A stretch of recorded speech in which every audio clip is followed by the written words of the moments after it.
Now, Marino, fantastic player, but I do have to say this because while I'm walking into MSG on Saturday, I see a guy standing outside one of the entrances, black quarter zip, smoking a black and mild. And he's like, he sees us in the Devils jerseys and he's like pumping his fist. He's like, yeah. And then he waves us over. Now, Mikey D, I know walking up to some guy smoking outside of MSG who waves you over isn't necessarily the best idea, but I went over and said, hey. Seems sketchy. Seems sketchy. Yeah. Well, he's like, yeah, go Devils. He's like, my son plays for the team. He's number 6.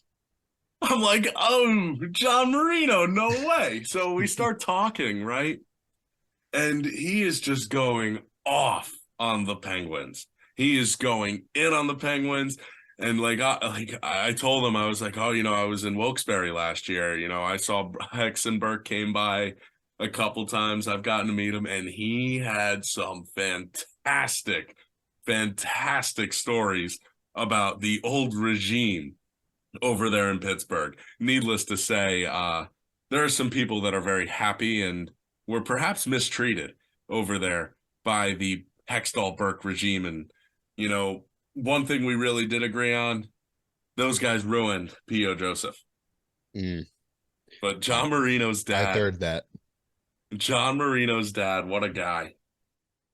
That's just an awesome experience. I mean, I can't even get his son's name right half the time. I mean, I could be stupid, Ben, but yeah, that's just awesome to see. I mean, you go into a game, you already have good experience, and then you get to see one of definitely a game-changing player in John Marino's father just hanging out, smoking a black and mild outside of MSG. You don't get to see that very often. It was so funny. He's just sitting there ripping a black and mild, and I think that's what made it more just, wait, this is, and I saw the resemblance. That's why I didn't even question it. I knew it was his dad.